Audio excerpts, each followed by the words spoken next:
प्रकाशन प्रसंगी आपण मला निमंत्रित केलं, एवढा मोठा बहुमान दिलात त्याबद्दल मनापासून तुमचा आभार मानतो। आणि या तुमच्या ज्या भावना आहेत या अनुषंगानं माझ्यासारख्या एका लहान कार्यकर्त्याच्या किंवा तरुण कार्यकर्त्याच्या ज्याचं तुमच्या राजकीय अनुभव इतकं वय सुद्धा नाहीये पण वेदना अजूनही तीच आहे, ती आजच्या राजकीय परिस्थितीवर जे काही व्यक्त व्हायचंय तेवढं व्यक्त फक्त होतो। आजची जर राजकीय परिस्थिती पाहिली, जे तुम्ही म्हणालात की आजची राजकीय परिस्थिती पाहून खरं तर उभं आला, आजची राजकीय परिस्थिती पाहिली तर वाटतं शंढ जाणीवा थंड भावना सुरू राहतो बाजार। शंढ जाणीवा थंड भावना सुरू राहतो बाजार, तत्व निष्ठा मूल्य विचार सगळ्याचा खुला व्यापार।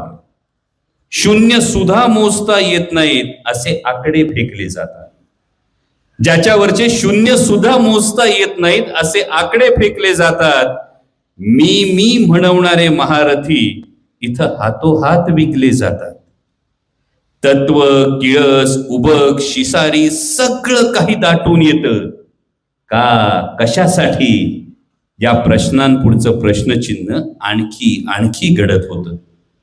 दार खिडक्या बंद करून घालावंसं वाटतं कुलूप, म्हणजे वयाचा फायदा घेऊन खरं तर तात्या किमान ही घोषणा तरी करू शकतात, पण दार खिडक्या बंद करून घालावंसं वाटतं कुलूप। स्वतःला आता सापडू नये असा अंधार करावा गुडूप, पण गोठल्या रक्ताला उकळी फोडायला पुन्हा विचारांचं वादळ येतं। पण गोठलेल्या रक्ताला उकळी फोडायला पुन्हा विचारांचं वादळ येतं। किमान पणती तरी लावून पाहू, परत मन उभारी घेतं। प्रश्न पुन्हा उभे राहतात का, कशाला, कुणासाठी। प्रश्न पुन्हा उभे राहतात का, कशाला, कुणासाठी। एकच त्याच्यासाठी उत्तर असतं, एकदा तरी स्वाभिमानानं जगण्यासाठी, स्वाभिमानानं जगण्यासाठी। हे स्वाभिमानानं जगणं नक्कीच तात्या तुमच्या या आत्मचरित्रातून आम्हाला याचं मार्गदर्शन मिळेल। पुन्हा एकदा आपल्याला दीर्घायुष्यासाठी, निरोगी आयुष्यासाठी मनपूर्वक शुभेच्छा, सदिच्छा देतो आणि थांबतो। धन्यवाद। जय शिवराय। एबीपी माझा, उघडा डोळे बघा नीट।